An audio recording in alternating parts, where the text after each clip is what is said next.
Okay भैया। ठीक है, तो एक क्विक रिवीजन कर रहे हैं, फिर हम सीधा केस स्टडीज पे मूव करते हैं। हाँ भाई, तो चैप्टर हम पढ़ रहे थे प्लानिंग। ठीक है, प्लानिंग के अंदर मैंने प्लानिंग का मतलब क्या था, क्या बताया था? Planning is deciding in advance what to do and how to do, है ना? That is in other word setting objectives and targets for a given time period and formulating an action plan to achieve those targets within a specified period of time effectively and efficiently. Planning किससे related है? दोनों से, ends और means से बताया था, है ना? उसके बाद मैंने बताया था प्लानिंग फर्स्ट फंक्शन है, बेसिक फंक्शन है। प्लानिंग फ्यूचरिस्टिक होती है, that is it bridges the gap between where we are and where we want to be. Planning continuous होती है, नेवर एंडिंग, गोल ओरिएंटेड होती है, परवेसिव होती है। प्लानिंग किस पे एम करती है? एफिशिएंसी पे। प्लानिंग एक मेंटल एक्सरसाइज है बिकॉज इट इन्वॉल्व्स थिंकिंग। फिर मैंने इंपॉर्टेंस बोला था कि आपसे पूछूंगा मैं, आज पूछूंगा मैं आपसे, पहले रिवाइज करा दूं। फिर मैंने प्लानिंग की लिमिटेशंस बताई थी। मैंने बोला था प्लानिंग क्या एक बेटा कॉस्टली प्रोसेस है, इसके अंदर बहुत सारा पैसा इन्वॉल्व होता है। कैसे? क्योंकि हमें मार्केट से इंफॉर्मेशन कलेक्ट करनी पड़ती है, उसको एनालाइज करना पड़ता है, फिर उसके बेस उसको इंटरप्रेट करना पड़ता है, उसके बेसिस पे इवैल्यूएशंस देनी पड़ती है ना? टाइम कंज्यूमिंग है, क्योंकि इन सब कामों में बेटा considerable amount of time required होता है, तो टाइम कंज्यूमिंग भी है। कभी आपने प्लान बना दिए तो बेटा प्लान्स के अंदर चेंजेस इजी नहीं है, प्लानिंग फ्लेक्सिबल नहीं है। अगर आपने प्लानिंग कर दी तो लोगों को फॉलो करनी पड़ती है। It is very difficult to make the changes in the existing planning. Lack of accuracy है। लैक ऑफ एक्यूरेसी को मैंने क्या बताया था, कोई बताएगा? लैक ऑफ एक्यूरेसी को मैंने क्या बताया था? एक और नाम बताया था मैंने इसका, वंश, लैक ऑफ एक्यूरेसी का, बताओ। Sir, does not guarantee success. Very very good. तो it does not guarantee success. अगर हमने प्लानिंग कर ली तो इसका मतलब ये नहीं कि हमें सक्सेस मिलेगी ही मिलेगी। तो planning does not guarantee success. Planning success को गारंटी नहीं करती। ठीक है ना? क्यों नहीं करती? क्योंकि किस पे बेस्ड है ये? अजम्पशंस पे। किस पे बेस्ड है? Assumptions. And if assumptions turn out to be wrong तो हमें प्लानिंग को दोबारा से रिवाइज करना पड़ता है। तो planning does not guarantee success. क्या प्लानिंग को बाहर के जो बिजनेस एनवायरनमेंट है, एक्सटर्नल लिमिटेशन है, वो भी अफेक्ट करती हैं? यस। बिजनेस एनवायरनमेंट के अंदर बहुत सारे चेंजेस होते हैं, इट अफेक्ट द प्लानिंग। ठीक है, तो मैंने इसको एक और नाम बताया था, इसका नाम बता दो बस मेरे को एक और। क्या बताया था मैंने? Man work in dynamic environment. Very very good. तो प्लानिंग में not work in dynamic environment. उसके बाद साइकोलॉजिकल बैरियर्स आते हैं, ह्यूमन एलिमेंट है, और प्लानिंग क्या रिड्यूस करती है? हमारी क्रिएटिविटी को रिड्यूस करती है। बात मैंने बता दी थी। फिर मैं सीधा किस पे आया था बेटा? प्लानिंग के प्रोसेस पे आया था। पहला क्या है मैंने बताया था, इसको याद करने का तरीका, एस डाइज इफ, है ना? What is S dies if? S का मतलब सेटिंग अप ऑफ ऑब्जेक्टिव्स। ठीक है, उसके बाद D, developing planning premises. Premises का मतलब अजम्पशंस, है ना? आई का मतलब identifying alternative courses of action. E का मतलब इवैल्यूएशन। एस का मतलब सिलेक्शन। आई का मतलब इम्प्लीमेंटेशन। एफ का मतलब फॉलो अप। हाँ भाई, कोई मेरे को बताएगा ये जो इम्प्लीमेंटेशन है, इम्प्लीमेंटेशन का मतलब क्या है? What do mean by implementation? Communicate करना। Very very good. दो बातें थी सिर्फ इम्प्लीमेंटेशन के, तो कम्युनिकेट करना नहीं था, एक और थी चीज। Allocating the resources. Very very good. तो पहले क्या करना है? पहले आपको एम्प्लॉयज को बताना है प्लान, कम्युनिकेट करना है और उनको रिसोर्सेज लाके देने हैं ताकि वो काम को स्टार्ट कर पाए। ठीक है, और फॉलो अप लेना है। उसके बाद ये जो टाइप्स ऑफ प्लान्स हैं ये हमारे सिलेबस में है नहीं, तो एक तरीके से हमारा जो चैप्टर है वो कंप्लीट हो चुका है। आज बस हमें इसके इंपॉर्टेंस देखनी है। हाँ भाई, तो इंपॉर्टेंस जब मैंने पूरा प्लानिंग बता ही दिया है तो अभी it is very easy to identify the importance of planning. कैसे? आओ भी जरा समझते हैं बात को। हाँ भाई, इंपॉर्टेंस की अगर मैं बात करूं तो प्लानिंग की पहली इंपॉर्टेंस है, planning brings order in the organisation. देखो वर्ड का यूज करा है मैंने, ऑर्डर। ठीक है ना? अब यहाँ पे ऑर्डर का मतलब है एक तरीके से सीक्वेंस। सीक्वेंस को मैं ये भी बोल सकता हूँ क्लैरिटी। ठीक है ना? क्या होता है जब भी हम कोई चीज प्लान करते हैं तो प्लानिंग का मतलब ये डिसाइडिंग इन एडवांस, है ना? मैंने आपको बताया था प्लानिंग का मतलब क्या है। Planning is deciding in advance. हमें पहले से सोचना है what to do and how to do, है ना? क्या करना है और कैसे करना है। यानी प्लानिंग किससे रिलेटेड है? एंड से और मीन्स से। मैंने आपको पीछे बात बताई थी। तो प्लानिंग हमें पहले ही बता देता है कि हमें क्या करना है। अब जब हमें किसी बात का पहले से ही पता होता है हमें क्या करना है, तो बेटा हमें क्लैरिटी रहती है। क्या रहती है? क्लैरिटी। किस चीज में? बेटा हमारे थॉट्स में और एक्शन में क्या रहती है? क्लैरिटी। तो इससे ऑर्गेनाइजेशन के अंदर क्या आता है? इससे ऑर्गेनाइजेशन के अंदर ऑर्डर आता है। ठीक है ना? हम किस चीज से बच पाते हैं? केओस से बच जाते हैं। अफरा तफरी से ऑर्गेनाइजेशन के अंदर बच जाएंगे हम। केओस नहीं होगी ऑर्गेनाइजेशन के अंदर। काम में क्या आएगा? ठीक है ना? थॉट्स में और हमारे एक्शन में, दोनों चीज में ऑर्डर आएगा। क्यों? Because planning states in advance what to do and how to do. क्योंकि हमें ये पहले से बता देता है, एडवांस में बता देता है कि हमें क्या करना है और कैसे करना है। तो प्लानिंग की पहली इंपॉर्टेंस है that it brings order in the organization. कैसे? It provides clarity of thought and action. कैसे? Because it states in advance what to do and how to do. पहली बात समझ में आई, हाँ या ना? हाँ जी भैया। Very very good. अब जरा नेक्स्ट बात करते हैं। हाँ भाई नेक्स्ट पे आओ। देखो प्लानिंग लिखा है, प्लानिंग रिड्यूसेस, प्लानिंग किस चीज को रिड्यूस करता है बेटा? अनसर्टेनिटी के रिस्क को। अब आप सोच रहे होगे सर ये क्या है अनसर्टेनिटी का रिस्क, का क्या मतलब? पहले आप मुझे बताओ प्लानिंग हम किसके बारे में करते हैं? हम बेटा प्लानिंग करते हैं फ्यूचर के बारे में, है ना? स्टार्टिंग से बताता हुआ ना, प्लानिंग किसके बारे में करते हैं? फ्यूचर के बारे में। मुझे बताओ कोई ऐसा इंसान है जिसको फ्यूचर के बारे में पता है? कोई जानता है जो फ्यूचर में क्या होगा? नहीं ना। बिकॉज फ्यूचर इज अनसर्टेन बेटा। फ्यूचर क्या है? Future is uncertain. हमारा फ्यूचर जो है बेटा अनसर्टेन है। हमें पता ही नहीं है फ्यूचर में क्या होने वाला, हमें क्या किसी को नहीं पता। क्या इस अनसर्टेनिटी के जो रिस्क है, हमें पता नहीं है कि फ्यूचर में क्या होने वाला है, जो रिस्क है, ठीक, क्या इसको हम थोड़ा कम कर सकते हैं? हाँ कम कर सकते हैं। हमें क्या करनी पड़ती है? हम थोड़ी सी पहले प्लानिंग कर लेते हैं। क्या कर लेते हैं? प्लानिंग।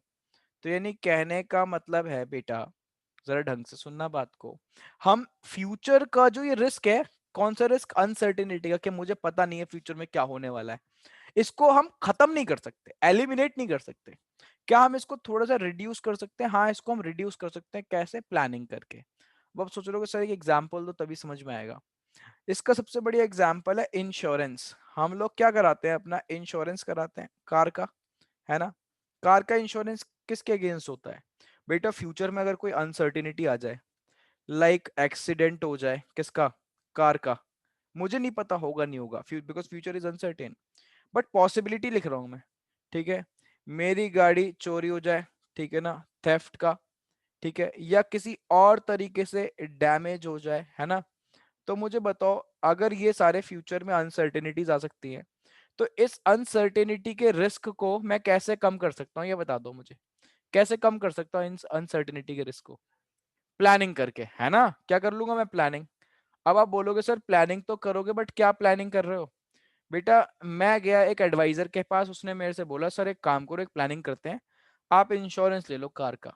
मैंने बोला उससे क्या होगा? उसने मेरे को बताया सर आपका एक्सीडेंट कवर मिलेगा, गाड़ी चोरी हो जाती है तो डैमेज हो जाती है तो थर्ड पार्टी इंश्योरेंस, बहुत सारी चीजें बताई उसने मेरे को, है ना?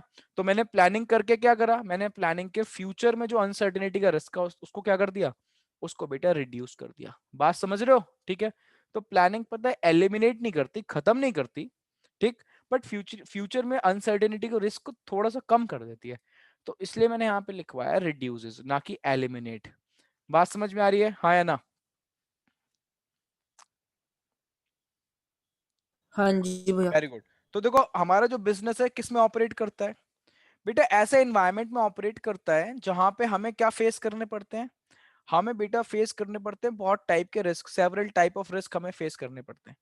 तो प्लानिंग क्या करती है? Planning enables to predict the future. हम प्लानिंग से फ्यूचर को प्रिडिक्ट कर पाते हैं और उसके अकॉर्डिंगली अपने आप को क्या करते हैं? प्रिपेयर करते हैं उसको फेस करने के लिए, है ना?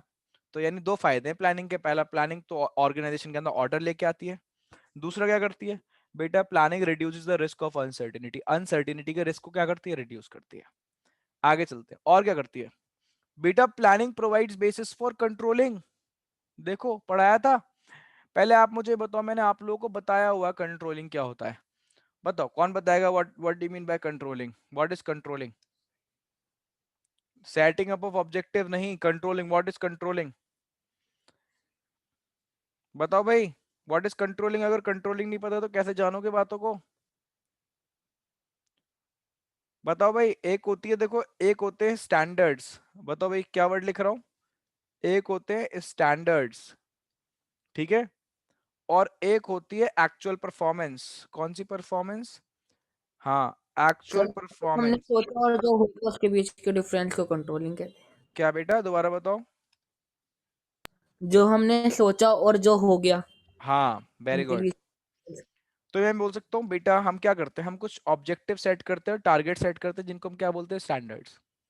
उसके अकॉर्डिंग काम करते हैं, फिर एक हमारी एक्चुअल परफॉर्मेंस होती है। जैसे फॉर एग्जांपल आपने सोचा, आपने टारगेट या स्टैंडर्ड सेट करा कि इस बार बोर्ड में 90% लाने हैं मार्क्स, बट जब रिजल्ट आया तो आपके 80% आए, है ना? ये आपकी एक्चुअल परफॉर्मेंस है। तो दोनों के बीच में क्या कुछ डिफरेंस आ गया, है ना? इस डिफरेंस को बोलते हैं डेविएशन। क्या बोलते हैं? डेविएशन। तो इसके लिए आप क्या लोगे? इसके लिए आप करेक्टिव मेजर्स लोगे। अगली बार से जो भी प्लानिंग करोगे उसके हिसाब से करोगे, अपनी एक्चुअल परफॉर्मेंस में चेंजेस करोगे, तो आप क्या लोगे? Corrective measures. तो इसी को हम क्या बोलते हैं? कंट्रोलिंग। कंट्रोलिंग का means comparing actual performance with the standard performance, and if there is any deviation then taking the corrective measures. तो उसके लिए करेक्टिव मेजर्स लेना, ये कंट्रोलिंग होती है। अब ढंग से सोच के बताना, मुझे बताओ मैं एक्चुअल परफॉर्मेंस को स्टैंडर्ड से कंपेयर ही तब कर पाऊंगा, ठीक, जब मेरे पास स्टैंडर्ड्स होंगे, जब मैंने स्टैंडर्ड सेट करे होंगे, है ना? अब याद करो स्टैंडर्ड्स कहां सेट करे जाते हैं, जल्दी बताओ, स्टैंडर्ड्स कहां सेट करे जाते हैं? Very very good. तो स्टैंडर्ड्स कहां सेट करे जाते हैं? हैदर ने बोला प्लानिंग में। Very good. इतना सोचने में क्यों टाइम लग रही है बेटा? ऑब्जेक्टिव्स और प्लानिंग और स्टैंडर्ड्स एक ही तो बात है। वो कहां सेट करे जाते हैं? प्लानिंग में। अगर स्टैंडर्ड्स ही नहीं होंगे आपके पास, मान लो स्टैंडर्ड्स ही नहीं है, तो एक्चुअल परफॉर्मेंस को कंपेयर किससे करोगे? तो यानी अगर कंट्रोलिंग परफॉर्म करनी है, ठीक, तो उसके लिए प्लानिंग का होना बहुत जरूरी है, यानी स्टैंडर्ड्स का होना बहुत जरूरी है। तो प्लानिंग क्या प्रोवाइड कराती है? Planning is a basis for controlling. Without planning there is no controlling. अगर प्लानिंग नहीं हुई तो कंट्रोलिंग तो पॉसिबल है ही नहीं, ठीक। क्यों? बिकॉज बेटा प्लानिंग प्रोवाइड्स दी स्टैंडर्ड्स। क्या प्रोवाइड कराती है बताओ भाई? स्टैंडर्ड्स। जिसके अगेंस्ट हम क्या कंपेयर करेंगे बताओ भाई? अपनी एक्चुअल परफॉर्मेंस, ठीक है ना, हम उसको क्या करेंगे? मेजर करेंगे, ठीक है, कंपेयर करेंगे, और तभी हम क्या कर पाएंगे? करेक्टिव मेजर्स ले पाएंगे। तो यानी कहने का मतलब है there should be some standards against which your actual performance will be compared और मेजर्ड, ठीक है ना? तो प्लानिंग कैसे एक्ट करती है? Planning acts as a basis for controlling. अब जरा ढंग से सोच के बताना, ढंग से सोचो। मैं बोल रहा हूं बेटा कि without planning there is no controlling, ठीक। क्या without controlling there can be planning? Question पूछ रहा हूं मैं, दोबारा सुनो। मैं पूछ रहा हूं without planning there is no controlling, but without controlling can there be planning? अरे बोलो।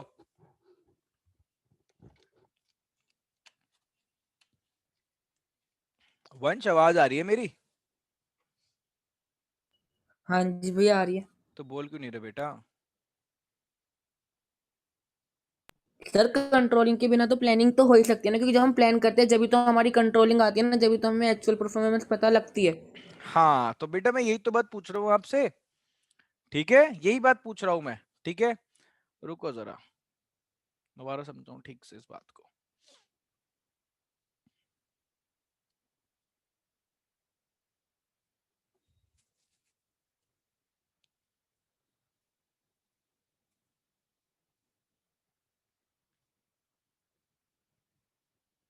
हैदर, इसमें व्हाइट बोर्ड का है यार। हम्म, शेयर पे कर दिया मैंने, ये रहा।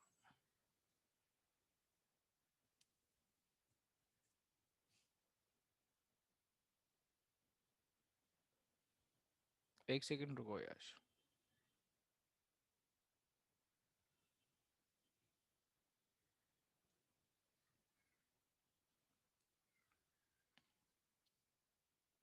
दिख रहा है क्या?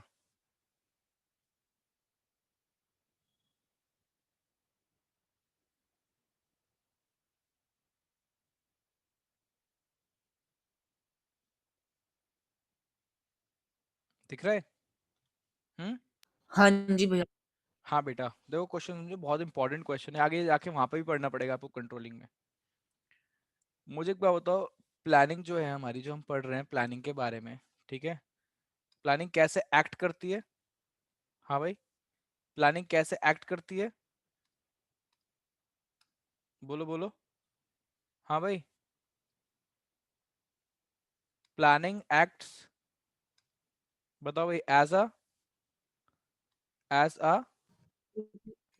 बेसिस किसके लिए? For controlling. के ये लिए। बात तो मैंने बता दी आपको, planning acts as a basis for controlling, ठीक है ना?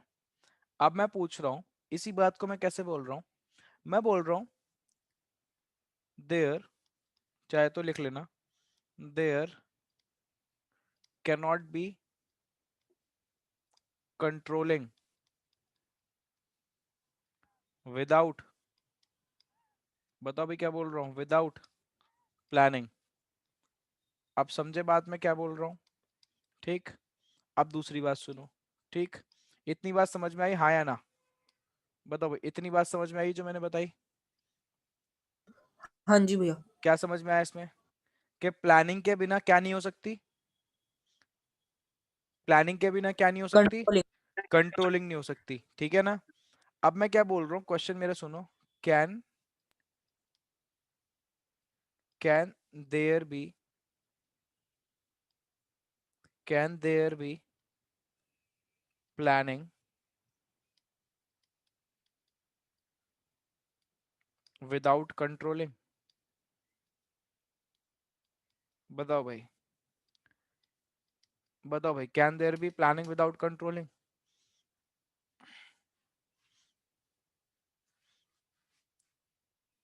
अरे बताओ भाई, क्या प्लानिंग हो सकती है हाँ कंट्रोलिंग जी। के? हो सकती है। हाँ जी। Very good. तो ये तो पूछ रहा हूँ, आप लोग आंसर क्यों नहीं करते मेरे को, चुपचाप बैठे हुए? इसका आंसर है बेटा, yes, yes, there can be planning without controlling.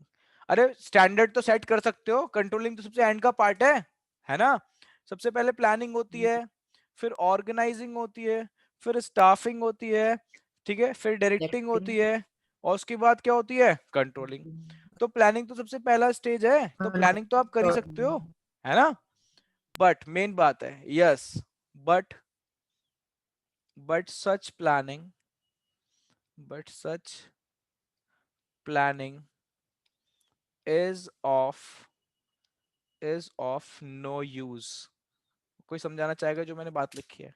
बताओ भाई, कोई बात समझाना चाहेगा जो मैंने लिखी है ये? मैंने बोला भैया कर। जैसे हमने हाँ। हमने कर, बट कंट्रोलिंग के बिना तो उसका कुछ यूज ही नहीं है ना प्लानिंग का। तो हमें हमें तो पता ही नहीं चलेगी ना कि हमारी प्लानिंग एक्यूरेट थी या नहीं थी, है ना? तो हमें तो उसकी हाँ। एक्यूरेसी का पता ही नहीं चलेगा कि भाई जो मैंने स्टैंडर्ड सेट हमारे करे पास थे, जो कोई मैंने, पता नहीं। हाँ, तो उसकी मेरे को एक्यूरेसी का पता नहीं चल पाएगा। तो आप प्लानिंग कर तो लोगे, बट उस प्लानिंग का कोई फायदा नहीं है। But such planning is of no use, क्योंकि उसकी एक्यूरेसी का पता नहीं चलेगा। एक्यूरेसी का तो तब पता चलता है जब आप उसको किससे कंपेयर करते हो? स्टैंडर्ड परफॉर्मेंस से। ठीक है, आपने सेट तो कर लिया, आपने सेट तो कर लिया कि आपको 90% लाने हैं मार्क्स। अब आपने प्लानिंग तो कर ली, बट आपको इसके बारे में ये एक्यूरेट है नहीं है। तभी तो पता चलेगा जब आपका रिजल्ट आएगा, है ना? अब आपका रिजल्ट आया नहीं है, ठीक है? रिजल्ट के बिना मुझे बताओ प्लानिंग कैसे पता चले? मुझे बताओ, क्या मैं जॉब लेने जाऊं, ठीक है, तो बोलेंगे भाई आपके कितने मार्क्स आए थे? तो मैं बोलूंगा मार्क्स का तो पता नहीं, रिजल्ट तो आया नहीं था, बट मैंने प्लानिंग 90 मार्क्स की करी थी। जॉब मिल जाएगी क्या? जल्दी बताओ। नहीं मिलेगी ना? नहीं वेरी गुड। भैया। तो उस प्लानिंग का कोई फायदा थोड़ी है। तो planning is of no use जब तक हम उसको किससे कंपेयर नहीं करेंगे? एक्चुअल परफॉर्मेंस से। समझ में आ गई बात? हाँ क्लियर है? जी भैया। आगे चले फिर। यस।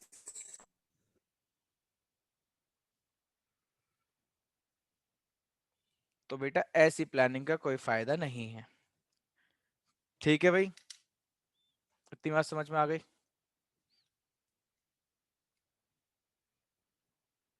ठीक है इधर? हाँ भाई, तो अब उसके बाद अगर हम बात करें, हाँ भाई, उसके बाद अगर हम बात करें, तो नेक्स्ट पे आ जाओ। क्या प्लानिंग किसको फैसिलिटेट करती है? मुझे बताओ किसको। लिखा है देखो, डिसीजन मेकिंग को। किसको जरा बताना? Decision making. अब अगर मैं डिसीजन मेकिंग की बात करूं, तो बेटा प्लानिंग के बिना आप डिसीजन मेकिंग नहीं कर सकते। कर भी लोगे तो वो डिसीजन मेकिंग इफेक्टिव नहीं होगी। प्लानिंग से डिसीजन मेकिंग इजी हो जाती है। फैसिलिटेट का मतलब बेटा, मैं बोलना चाह रहा हूं कि प्लानिंग जैसी करोगे तो आपकी डिसीजन मेकिंग इजी हो जाएगी। तो अब आप मेरे से पूछोगे भैया डिसीजन मेकिंग होती क्या है ना? जो मैं बोल रहा हूँ कि आपको लाइफ में क्या लेना है, आपको लाइफ में डिसीजन लेना है, इसका मतलब क्या होता है? अब जरा ढंग से सुनना। इसका मतलब होता है बेटा तीन बातें। तीन, ठीक? तीन बातें कौन कौन सी है सामने लिख रहा हूँ, एक एक करके देख लेना। उसका ही मतलब होता है डिसीजन मेकिंग, ठीक? सबसे पहले बेटा उसका मतलब होता है आइडेंटिफिकेशन। ठीक, क्या मतलब होता है जल्दी बताओ? आइडेंटिफिकेशन, ठीक है? आइडेंटिफिकेशन के बाद इवैल्यूएशन, क्या जल्दी बताओ क्या बोल रहा हूँ, इवैल्यूएशन, इवैल्यूएशन के बाद बेटा सिलेक्शन, ठीक है। इन्हीं तीनों को मिला के हम क्या बोल देते हैं, डिसीजन, क्या बोल देते हैं, डिसीजन। अब जरा ढंग से सुनना, डिसीजन का मतलब क्या। आपने बेटा एकदम से 10th कर ली, और 10th करने के बाद कौन सी क्लास में आ गए, जल्दी बताओ, 11th में। जैसे 11th में आयोगे तो आपको क्या हुआ होगा, आपको स्कूल वालों ने 3 ऑप्शन दिए होंगे, ठीक है। बताओ भाई 3 ऑप्शन कौन कौन से थे वो। वेरी गुड, ह्यूमैनिटीज, कॉमर्स और साइंस। चलो वेरी गुड, ह्यूमैनिटीज, कॉमर्स और साइंस के, ठीक। आपके पास मुझे बताओ कितने कितने ऑल्टरनेटिव कोर्सेज ऑफ एक्शन है, 3। तो पहला आपको आइडेंटिफाई करना पड़ेगा, आपने आइडेंटिफाई कर लिया, या तो मैं ह्यूमैनिटीज ले सकता हूँ, या मैं कॉमर्स ले सकता हूँ, या मैं क्या ले सकता हूँ, साइंस ले सकता हूँ। ये है आइडेंटिफिकेशन, आपने आइडेंटिफाई कर लिया, 3 ऑप्शंस अवेलेबल है आपके पास। अब आप पता है क्या करोगे, ठीक है, ये आइडेंटिफिकेशन, अब आपको इनको इवेल्युएट करोगे। आपने सोचा यार साइंस मैंने लिया अगर, ठीक है, तो मेरे बस की बात तो है तो नहीं भाई हमसे साइंस होगी पढ़ना, नहीं। हाँ हमसे होगी नहीं, ठीक। आपने ह्यूमैनिटीज की तरफ देखा, आपने बोला ह्यूमैनिटीज अगर ले लिया तो दुनिया क्या बोलेगी कि आर्ट्स पढ़ रहा लड़का, ठीक। तो आपने बोला भाई मेरे को साइंस नहीं लेनी, मेरे बस की नहीं है, ह्यूमैनिटीज लूंगा नहीं, दुनिया पता नहीं क्या बोलेगी, तो क्या ले लेते बताओ भाई, कॉमर्स। तो आपने पता क्या करा, पहले तीनों को इवेल्युएट कर लिया, ठीक है, तीनों को इवेल्युएट करके देख लिया, जांच लिया। उसके बाद जो आपको बेस्ट लगा आपने क्या करा बताओ भाई, आपने सिलेक्ट कर लिया, ठीक है। सिलेक्ट कर हाँ ये लिया। क्या था आपका बताओ भाई, ये डिसीजन था आपका। तो बताओ भाई डिसीजन के अंदर, डिसीजन। वेरी गुड, डिसीजन के अंदर कितनी चीज आती हैं, हाँ, identification of alternative courses of 3 action, चीज आ गई। Very good, identification of alternative courses of action, evaluation of alternative courses of action, और selecting the best alternative courses of action. ये 3 बातें मिलाकर डिसीजन होता है, ठीक है। अब जरा ढंग से सुनना, देखो आप लोगों को बड़ी दिक्कत हुई, ठीक है, जो भी यहाँ पे है, आप लोगों को बहुत दिक्कत हुई किस चीज में, बेटा सिलेक्शन के अंदर, डिसीजन लेने में। बट अब मेरी सुनना जरा ढंग से, एक बच्चा बचपन से ही सोच के बैठा है, उसने बचपन से प्लानिंग कर ली थी 4th 5th क्लास में कि मेरे को बड़ा होके क्या बनना है, बताओ भाई, सीए बनना है। क्या बनना है बड़ा होके, सीए। आज वो 10th करके बताओ किस में आया, 11th में। बताओ भाई में क्या लेगा वो, कॉमर्स। ना उसने कॉमर्स। साइंस की तरफ देखा, ना उसने ह्यूमैनिटीज की तरफ देखा, सीधा उसने क्या ले लिया, कॉमर्स। मुझे बताओ क्या उसका डिसीजन लेना इजी हो गया, हाँ या ना। हाँ जी भैया। क्यों, क्यों, उसने क्या करी हुई है पहले से ही, उन्होंने प्लानिंग वेरी कर गुड, ली थी पहले ही प्लानिंग कर ली थी। तो प्लानिंग क्या फैसिलिटेट करती है, क्या इजी बनाती है हमारे लिए, डिसीजन लेने मेकिंग। को। वेरी गुड, तो डिसीजन मेकिंग इन्वॉल्व्स, देखो सर्चिंग का मतलब आइडेंटिफिकेशन फॉर वेरियस, इज कुछ नहीं है, various alternative courses of action, फिर कॉमा, फिर क्या करना है उनको बताओ भाई, इवेल्युएटिंग देम, इवेल्युएट। और उसमें क्या करना है फिर, सिलेक्ट करना है सिलेक्टिंग बेस्ट। The best. हाँ, तो under planning targets are made with the help of these targets, manager क्या करता है, अच्छे से इवेल्युएट करता है परफॉर्मेंस को, एनालाइज करता है और सिलेक्ट करता है, देयरफॉर प्लानिंग क्या करती है, हेल्प्स इन डिसीजन मेकिंग। समझ में आ गई बात, ठीक है। ये प्लानिंग की क्या है बताओ भाई, इंपॉर्टेंस, आराम से समझा रहा हूँ बढ़िया तरीके से, ताकि एक बारी में याद हो जाए, बार बार ना पढ़नी पड़े। अब 5th वाली तो आप बताओगे, मैं नहीं बताऊंगा। प्लानिंग बताओ क्या करती है, लिंक करती है किसको, किसको, प्रेजेंट को को, फ्यूचर के साथ। Very good. तो it bridges the gap between present and, where we are, where we want to go. Very good, तो it bridges the gap between where we are and where we want to be, और present and future, ये तो पता ही है। और last वाला तो मेरे से ज्यादा जानते हो आप लोग, planning is what, goal oriented. Because सारे के सारे ऑब्जेक्टिव डिसाइड कहाँ होते हैं, प्लानिंग के अंदर। स्टैंडर्ड सेट कहाँ होते हैं, प्लानिंग के अंदर। समझ रहे हो मेरी बातों को, हाँ या ना, ठीक है भाई, क्लियर है। हाँ जी भैया। तो एक quick revision, planning brings order in the organization, planning reduce the risk of uncertainty, planning provides basis for controlling, planning facilitate decision making, planning links present with future, planning is goal oriented। बोलो भाई, all clear। हाँ जी भैया।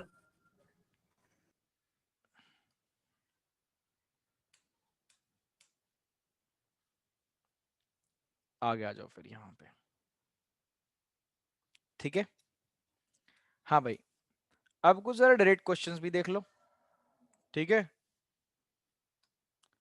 Direct questions हैं, देखो भाई, state any 3 points of importance, चलो भाई बताओ, ऑफ प्लानिंग फंक्शन, बताओ भाई इंपॉर्टेंस बताओ। गोल गोल ओरिएंटेड, ओरिएंटेड होती है, दोनों ने बताया गोल प्रेजेंट ओरिएंटेड। With future. हाँ, नीचे चल रहा हो ऊपर से चलो ना, नीचे तो कुछ चल रहा हो। मेन मेन वाले बताओ पहले, वो ऊपर वाले। Brings order in the bring order organization. In, हाँ, हाँ, उसके बाद reduces the risk, risk of uncertainty, उसके बाद तीसरा, हाँ, और provide basis for control, ये था। Very good, provide basis for controlling, ठीक है। आगे चलें। अब देखो, अब ये सिलेबस में होता तो मैं कराता, लिखा है give the meaning of objective, but ये टाइप्स ऑफ प्लान्स में से निकल गया है। अब बजट भी, ये भी नहीं पढ़ना। चलो भाई, 3 लिमिटेशन बताओ प्लानिंग के। हाँ, ये तो कॉस्टली प्रोसेस होता है, टाइम कंज्यूमिंग होता है, और लैक ऑफ एक्यूरेसी होता है। वेरी वेरी गुड, ये प्रोसीजर नहीं करना, रूल नहीं करना, टाइप्स ऑफ प्लान सिलेबस में नहीं है। चलो 3 फीचर्स बताओ प्लानिंग के। एक तो ये फ्यूचरिस्टिक होता है, very good, continuous activity, very good, continuous. चलो गोल ओरिएंटेड बोल लो, ठीक है। और हाँ, पॉलिसी नहीं करना, स्ट्रेटजी नहीं करना, ऑब्जेक्टिव नहीं करना, प्रोसीजर नहीं करना, ठीक है भाई। आगे चले। हाँ जी। ये सब करना नहीं है, आ जाओ जरा, जरा केस पे आ जाते हैं, ठीक है।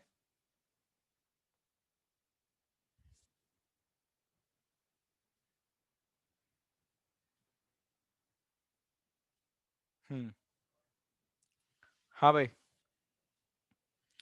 यार एक तो हैदर ये बीच में आ जाता है इसका पूरा मेन्यू बार, इसको हटा सकते हैं क्या? हाँ ठीक है। हाँ भाई, देखो क्या बोल रहा है, क्वेश्चन है हमारा, सबसे पहला काम है क्या पढ़ना जरा बताओ। सबसे पहला काम है क्वेश्चन रीड करना, ठीक है। लिखा है स्टेट द मेन आस्पेक्ट, ठीक है ना, in the concept of planning, ठीक है। मेन आस्पेक्ट क्या है कॉन्सेप्ट ऑफ प्लानिंग का, ठीक है। आइडेंटिफाई, बल्कि ये तो ये वाला आइडेंटिफाई दीज लिमिटेशंस है, तो तुमने इसमें ठीक से नहीं लिख रखा यार, कुछ लिमिटेशंस है प्लानिंग की वो बतानी है।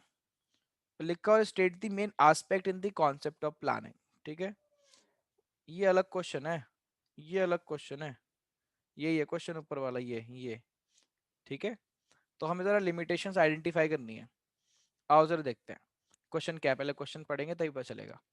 लिखा है super fine rice limited has the largest share of कितना, 55% इन द मार्केट। अब ये जो कंपनी है इसका मार्केट, राइस बेचती होगी कंपनी, चावल की कंपनी है, और इसका मार्केट में सबसे ज्यादा शेयर है, कितना है, 55%। The company's policy is to sell only for cash, company सिर्फ कैश में सामान बेचती है, यानी क्रेडिट उधार उधार नहीं देती। अब 2015 में क्या हुआ, for the first time company की जो नंबर 1 पोजीशन थी मार्केट के अंदर, कंपनी के पास शेयर कितना है मार्केट का, 55%, ठीक है ना। उसको थ्रेट मिली, बिकॉज जो अदर कंपनीज थी जो चावल बेचती थी उन्होंने उधार पे बेचना स्टार्ट कर दिया, क्रेडिट पे, ठीक है ना। और सिर्फ कंपनी वाली company super fine rice limited किस पे बेचती थी, कैश पे। यानी बिजनेस एनवायरनमेंट तो डायनेमिक है भाई, कहीं से भी चेंज आ जाएगा, है ना। उसके बाद अगर हम बात करें, अरे यार एक सेकंड रुको, हाँ भाई, उसके बाद अगर हम बात करें तो सामने देखो जरा, हाँ भाई, तो क्या हुआ, but the manager of super fine rice limited, जो कंपनी के मैनेजर्स थे, वो अपनी प्रीवियसली ट्राइड और टेस्टेड सक्सेसफुल प्लान्स पे ही क्या रहे, फॉलो करते रहे, है ना। और बट वो जो प्लान्स उन्होंने बनाए थे वो काम नहीं करे, क्यों? बिकॉज हमें पता है ना, एनवायरनमेंट थोड़ी ना वो है स्टैटिक, एनवायरनमेंट तो डायनेमिक है, उसके अंदर चेंज होते रहते हैं। इसकी वजह से क्या हुआ, this led to the decline in the sales, अब जो सेल्स थी सुपर फाइन राइस लिमिटेड की कम होती चली गई। लिखा है in the above situation is indicating two limitations, ठीक है ना, two limitations of planning which led to the decline in its sales. Identify these limitation, हमें इन limitations को identify करना है। ये वाला क्वेश्चन नहीं है ये तो पता नहीं कहाँ से आ गया, ठीक है। चलो भाई, बताओ आपको क्या लगता है कौन सी लिमिटेशंस लग रहे हैं? बिल्कुल क्लियर दिख रही है?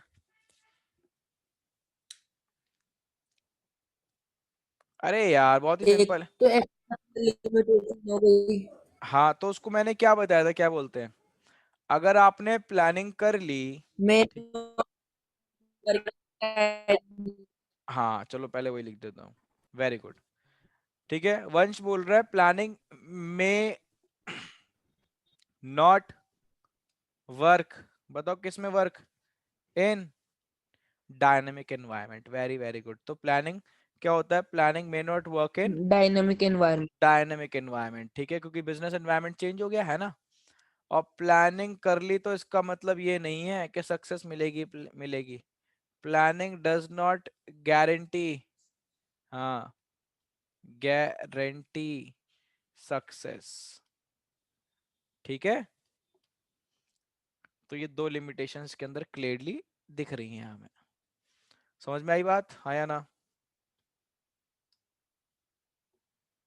ठीक है, चलो भाई एक ये वाला क्वेश्चन पहले देख लो। भी आ सकता था सर। क्या बेटा? इसमें रिजिडिटी भी आ सकता था कि चेंज नहीं कर सकते इजीली। हाँ हाँ वेरी गुड, वो भी आ सकता है। ठीक है ना, पता है, इसके अंदर आप जो आपको ठीक लगे वैसे लिख सकते हो, बट मैंने आपको जो मेन थी वो बता दी थी।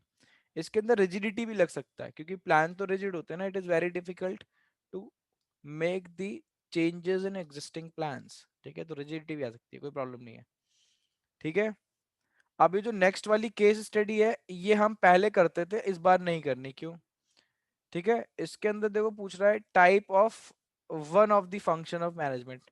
और ये जो टाइप है प्लानिंग के, ये निकाल दिए गए हैं सिलेबस से, वरना केस स्टडी अच्छी थी। ठीक है, तो हमें करनी नहीं है अभी ये वाली। समझ में आ रही है बात? वरना मैंने पहले सब कराया है ये।